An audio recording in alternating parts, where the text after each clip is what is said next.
Hello guys, good morning.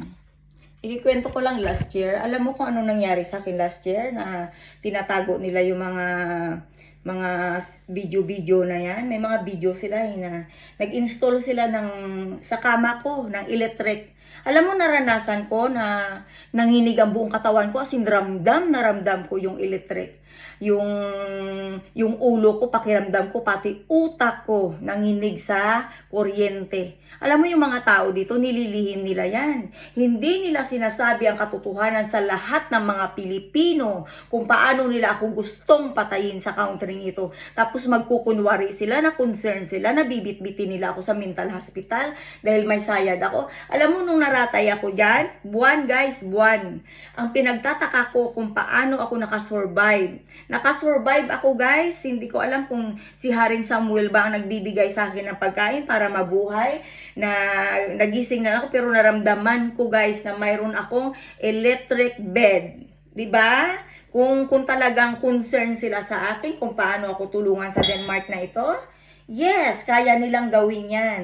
But you know what they did to me last year? They put electric to my bed. I forgot to tell to Auntie Bibian last year, yes. But honest is, my life is like that. And then they are proud, very proud to tell to everybody that, you know what, we need to help her because she have a mental problems. O di ba? Mental problems, guys. Naranasan ko ang electric na makuryente. Makuryente, guys. Naranasan ko nginig ang utak ko. Di ba?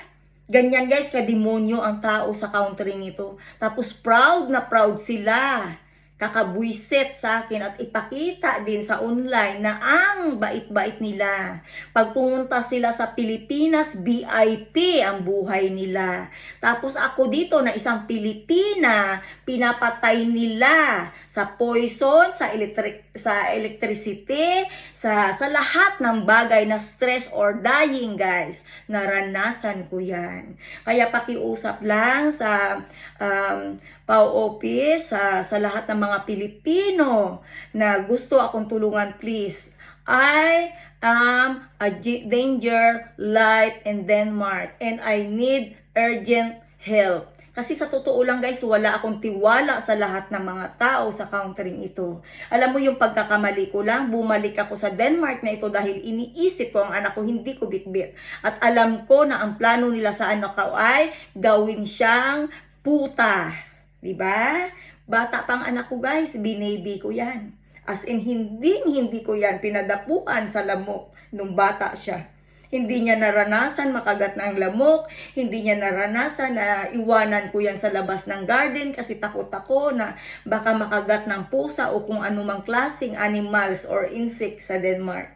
Pero yung ginagawa nila sa amin dalawa guys, to all Filipino, hindi makatarungan. Yun ang totoo. Totoo yan. At wala akong pakialam kung sabihin ko to dahil yun ang ginagawa nila. Tuwang-tuwa sila na mayroong isang Pilipinang biktima sa kademonyuhan nila. Tapos sila samantalang sila nag-i-enjoy, sila kaka-shopping, kakagala kung saan nila gustong gumala sa Pilipinas. 'Di ba? Kung gaano ka-worse, kung paano nila sinira-sira ang pagkatao ko. Ganun din ang ginawa nila sa anak ko. Kaya siguraduhin nyo lang na hindi na-abuse ang anak ko. Dahil kung sino ang may kapakanan ng promise, magsasuffer kayo. Tandaan nyo yan.